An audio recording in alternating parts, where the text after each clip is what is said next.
Shabbat Shalom. Welcome to the Jewish Sabbath day, also called Shabbat. The Hebrew word Shabbat relates to rest, and Shalom means hello, goodbye, and also peace. So it's nice to wish each other a peaceful rest day by saying Shabbat Shalom. Shabbat takes place from sundown on Friday until just after dark on Saturday night, and it's a time when families get together. And very often friends and visitors will come and share this special time. This is one example of a Friday night Shabbat table.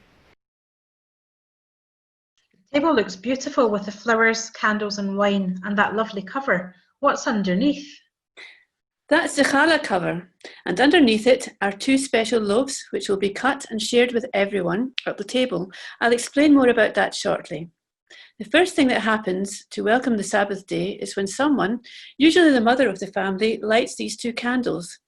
Sometimes other members of the family will light candles too. Are they always white? And what happens when they are lit? Lighting the candles is really the introduction to the Sabbath day.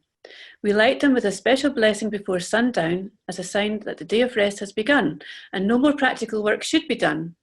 The two candles are symbolic of remembrance and keeping the Sabbath day holy, and that might be why the candles are white. Not everyone lights candles though. Olive oil and wicks can also be used. That's a pretty silver goblet. What's it for? It's used to introduce the evening ceremony called Kiddush, and that means to sanctify or make holy with a blessing. Before that, if there are children at the table, they'll be blessed by their parents, and that includes adults. It's usually the head of the household who recites the Kiddush blessing with wine or grape juice.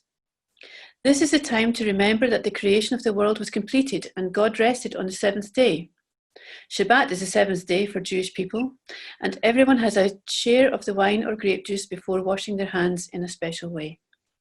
When they come back to the table, they uncover the bread and say a blessing, thanking God. Then they cut the bread, sprinkle it with salt, and share it around the table before the meal is served. That's so interesting, but why are there two loaves on the board? These two loaves are a reminder of when the Israelites escaped from Egypt and travelled and camped out in the desert for 40 years before they came to the Promised Land. During that time, the Israelites gathered a miraculous food called manna. The Torah says that the manna was white, and apparently it tasted delicious, which is why these loaves are sweeter than the bread we might eat during the week.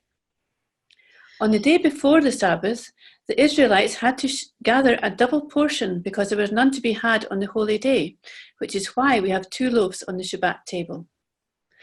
Just as the manna was covered by a protective layer in the desert, the challah is usually on a white cloth and covered. The dough is usually braided and can be made into lots of different shapes. On festivals such as Rosh Hashanah, which is the Jewish New Year, it's shaped into a circle to symbolize the roundness of the world and the cycle of the year. I'm looking forward to tasting some. Where does it come from? Many people bake their own if they don't have a kosher bakery or a deli to buy it from. You can find lots of recipes online, and the braiding just takes practice.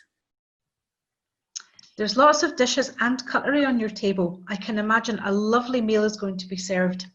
Is there a special traditional meal served on a Friday night? Yes, like all special family meals, there'll be some favourite recipes. The main course might be roast chicken and vegetables, or meatballs, or even roast beef.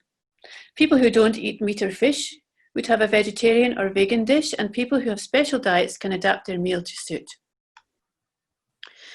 Since cooking on the Sabbath day is not permitted, all the hot food prepared before Shabbat has to be kept warm until dinner time.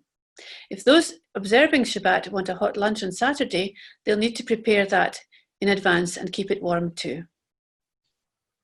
Shabbat Shalom! Shabbat Shalom!